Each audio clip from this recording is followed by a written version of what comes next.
Olá a todos e todas, meu nome é Itamar Hari e, mais uma vez, eu e a professora Fabiana iremos trabalhar com você sobre o ensino religioso, direcionado aos alunos do 7º ano.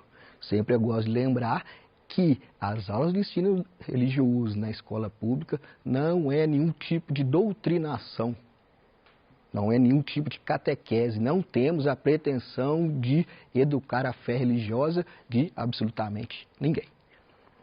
É uma matéria como outra qualquer, baseado, fundamentado nas ciências da religião. O nosso assunto hoje é espiritualidade e projeto de vida. A gente vai começar a ver um pouco, que a espiritualidade está um pouco além, da questão da religião, não está ligado necessariamente na religião. E o projeto de vida, a gente vai ver também que ele começa agora. Ele está em processo, ele é a longo prazo, mas o primeiro momento dele é quando a gente começa, de preferência o quanto antes. A gente lembrando, já entrando aí no assunto do projeto de vida, na última aula a gente deu algumas dicas sobre a questão de leitura, para poder ler um pouco mais.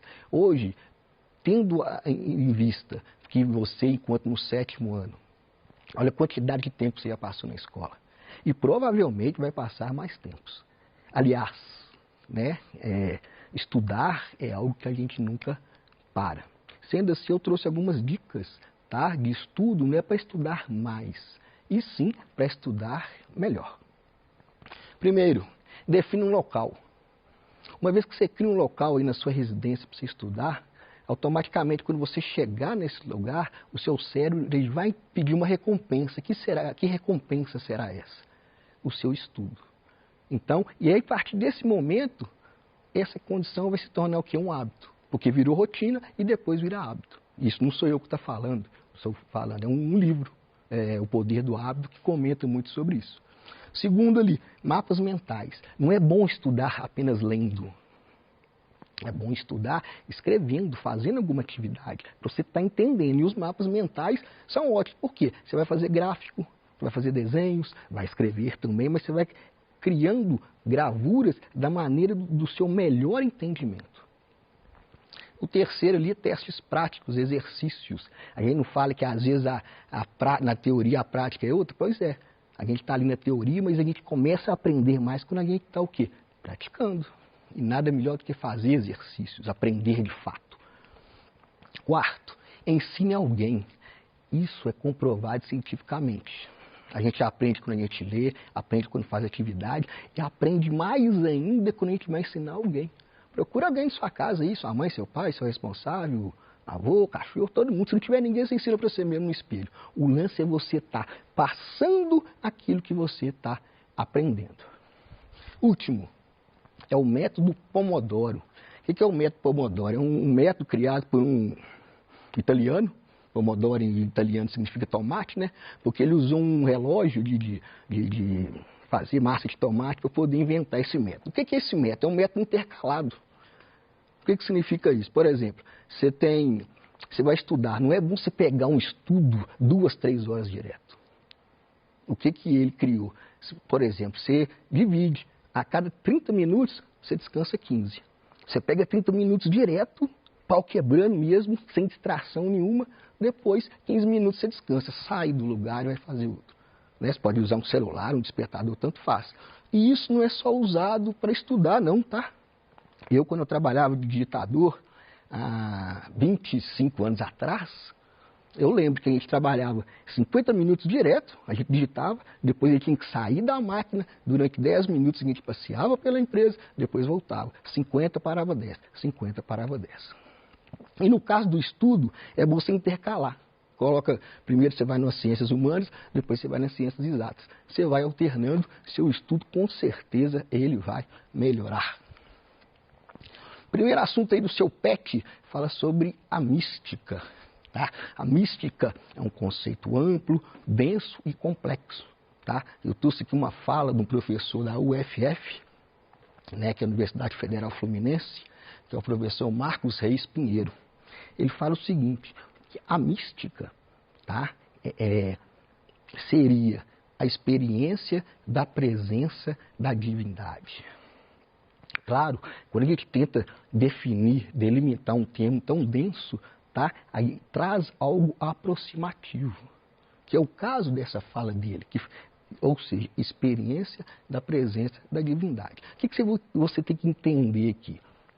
Que cada tradição religiosa vai ter lá a sua mística, seja no cristianismo, no hinduísmo, nos muçulmanos, né? No islamismo, no caso, e por aí vai. No seu PET tem um exemplo aí de mística que seria dos budistas, né? A gente sabe que o budismo, assim como as outras religiões muito grandes, elas têm algumas tendências, têm algumas vertentes. Então, na vertente lá do budismo tibetano, tem aí no seu PET algo interessante que é o quê? Que é a mandala, né? A mandala, no seu PET, ela está desenhada completa. Aqui eu trouxe uma foto para você imaginar como ela é feita, principalmente a de areia, né? Você pode ver ali que tem um monge budista, né? No seu cantinho ali esquerdo tem alguns potes, ali são as areias que ele vai colocando na mandala que está um pouco mais na frente. Essas mandalas, tá? Elas podem demorar dias, semanas e até meses para serem feitas. É um processo muito demorado, é um processo muito meticuloso, tranquilo. E, na opinião dos budistas, durante a elaboração da mandala, o que acontece? De areia, no caso, é um profundo processo de quê? De meditação, que são lapidados o autoconhecimento, a harmonia interior, a paciência, a determinação e etc. E o interessante dessa prática, né, que quando ela é terminada, quando eles terminam a mandala, como já disse, às vezes pode demorar muito tempo, geralmente ela passa por alguns rituais e depois disso ajunta-se toda a areia, tudo que foi feito e joga no rio, na água corrente. Até nisso é um ensinamento, porque tenta mostrar que dos motivos da vida é o quê? É a impermanência. Ou seja, nada é permanente. E até fala que a nossa dor, às vezes, é querer permanecer em algo que um dia vai deixar de existir. Eles pregam o quê? Que a gente tem esse desapego com as coisas impermanentes. No YouTube tem. É interessante você ver como faz essa mandala. É muito bonito. Na outra linha aí do budismo, que é o Zen budismo, ele no seu PET 7, trouxe a monja Koen. É uma figura muito famosa aí nas redes sociais, né? E pelas suas palestras, né? Ela dá palestras, conselhos, estilos de vida e sempre pregando a cultura de paz. Não precisa necessariamente a pessoa ser budista, tá? Para poder seguir os ensinamentos. É interessante, eu gosto de ver. Ela estudou no Japão, né, se tornou monja lá, e agora representa o Zen budismo no Brasil. No Zen budismo também tem os koans. Para quem é cristão, vai lembrar, é muito parecido com as parábolas. Jesus não usava aquelas histórias, aquelas parábolas lá para poder explicar a questão do que ele queria pregar aqui na Terra enquanto ele passou. Pois é, no budismo tem os koans, que é o quê? São os exercícios filosóficos, contos, enigmas, que para ser difundido no caso do budismo. O seu Pet trouxe um interessante, o do chá, né? Foi um pesquisador, querendo aprender o Zen budismo com um monge, né? Ele chegou para esse monge e pediu explicações sobre o Zen budismo. Só que ele começou a falar, e o monge apenas escutou. Aí quando ele foi servir o chá para esse pesquisador, o monge, de propósito, ele deixou o chá transbordar. Aí o pesquisador falou assim: mas você está jogando meu chá fora por quê? Aí um monge disse para ele: está igual a você. Você veio para conversar comigo e em nenhum momento você deixou falar. Ele já falou de diálogo aqui no outro encontro, né? Que um diálogo tem que ser o quê? Mão dupla. Uma arte que nós precisamos, nós seres humanos estamos precisando aprender ultimamente é o quê? Aprender a escutar o outro. No caso, foi esse ensinamento desse koan. Tem um outro koan também interessante, que é muito difundido, é o seguinte: imagina o som das palmadas de 2 mãos. A pessoa está batendo palma. Agora você vai imaginar o som de apenas uma mão. Aí você vai pensar, mas uma mão não tem jeito de bater palma. Mas a ideia do koan é esse mesmo. É criar um questionamento, né? Criar um pensamento de qual seria o som de apenas uma palma. Outro assunto que a gente tem no CELPET é sobre o quê? A espiritualidade. A espiritualidade, a gente vai ver que ela está além da questão religiosa. A gente pensa que espiritualidade está ligado à questão da religião. Nem sempre. A pessoa pode muito bem ter a sua espiritualidade, mas não ter crença religiosa, não seguir nenhum tipo de tradição religiosa. Mário Sérgio Cortella, que é um pensador, filósofo, ele traz um conceito, uma fala que dá para a gente entender um pouco o que seria essa espiritualidade. Ele fala: a espiritualidade é a resposta a um desejo forte da vida ter sentido, de ela não se esgotar naquele momento nem naquele trabalho. A gente está sempre pensando para além, não ficar no acontecimento específico daquela forma. E ele continua: a espiritualidade, ela dá sentido à vida, nos ajuda a dar beleza na existência, né? Isso não significa uma vida sem dificuldades, é verdade. A gente sabe que a vida, quando a gente começa a dar sentido na vida, os percalços não é o tempo todo de feliz. Por isso que a gente precisa aprender a dar o quê? Sentido. Como que eu vou viver nessa vida? Onde a professora Tassiana, na última aula dela, né, do 8º ano, ela comentou sobre o sentido da vida. A gente precisa o quê? Dar o sentido na vida. E quando a gente começa a pensar nessa questão de dar o sentido da vida, passa muito pelo quê? Pelos projetos de vida. Para a gente entender um projeto de vida, vamos entender aqui essa tirinha do Snoopy. O Snoopy é um cachorro muito famoso, tá, gente?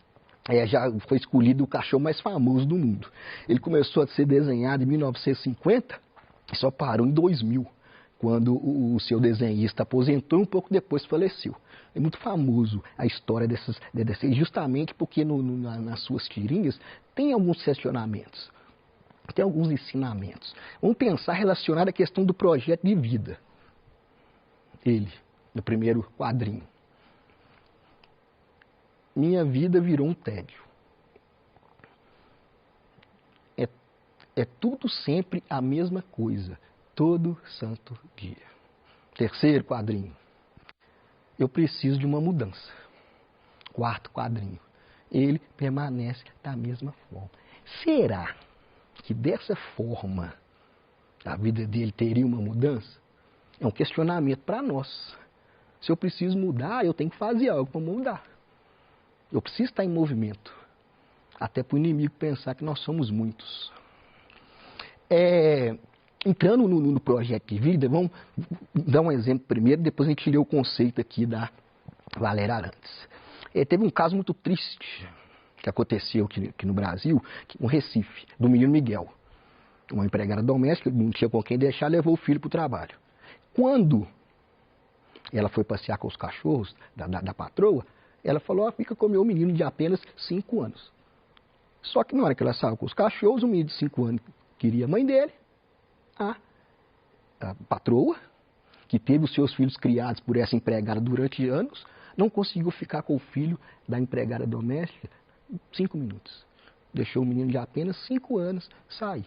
O menino correu pelo prédio, chegou no 9º andar, infelizmente, caiu lá de cima e morreu. Com desespero e tal, a mãe tinha um único filho, está desesperada. O que ela fez? Ela resolveu, poderia ficar chorando, ela ficou, mas resolveu dar um outro sentido para a vida, criou um projeto de vida. O que ela fez? E durante esse processo, ele está muito lutando na justiça, por causa de alguns direitos e tal, o que ela fez? Ela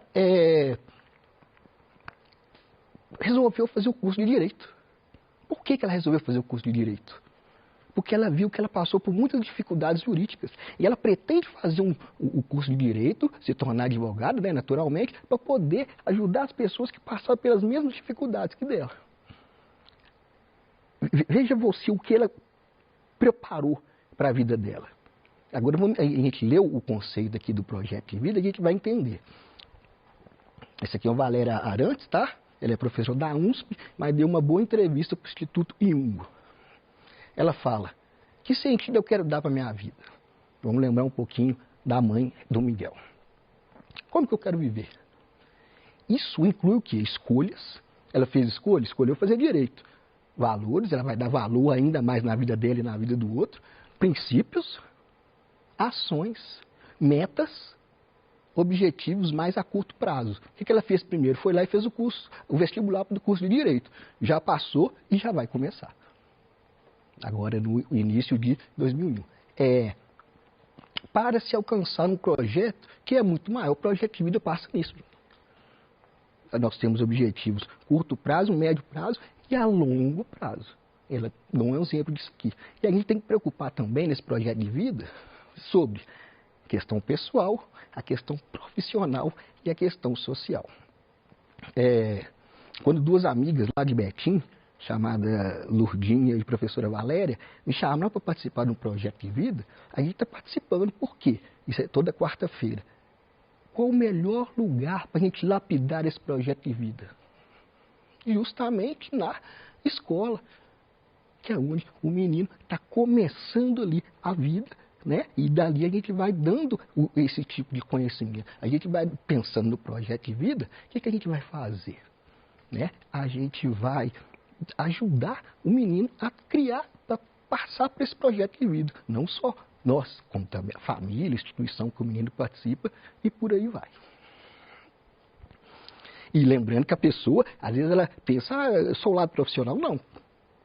Lado pessoal e principalmente o lado social. Porque o projeto de vida influi ética. Então, ele vai além do que ele do sujeito. Ela, quando pensa, a mãe do Miguel, quando ela pensa em ajudar outras pessoas, quer dizer, o projeto dela está indo além dela mesma, além do sujeito. E aqui eu trouxe 3 filmes que dá para assistir, né, que é menor, que fala muito sobre o projeto de vida. Primeiro, o menino que descobriu o vento, que ele é o pai dele, muito interessante, já falei desse filme aqui. É um filme que o menino cisma que a bicicleta do pai dele vai ajudar a levar água para a aldeia dele. E ele consegue. Aí ele mesmo preocupado com o projeto de vida. O outro filme, esse é filme para poder ver com todo mundo, tá, gente? Mãos Talentosas. A mão do menino que era discriminado na escola, de repente o que acontece? A mãe dele, que era analfabeta, faz ele e o irmão dele estudar, ele acaba virando um dos maiores neurocirurgiões do mundo. Inclusive, ele foi um dos primeiros que conseguiu separar 2 gêmeos siameses grudados pela cabeça. E os 2 viveram. E o terceiro, A Procura da Felicidade. Um cara que com o filho dele passa a viver na rua, dorme na rodoviária, dorme do metrô e, no entanto, consegue no final se dar bem. São 3 histórias de quê? De projetos de vida. No caso, o primeiro, o próprio menino pensou no projeto de vida dele, aqui no caso a mãe, e naqui ele já adulto fez um projeto de vida também. E tem um outro filme que eu não posso indicar, mas vale a pena, que é o Gambito da Rainha. Na verdade é uma série. Ela é uma menina que aprendeu a jogar xadrez e quando ela viu que ela estava se dando bem no xadrez, o que ela fez?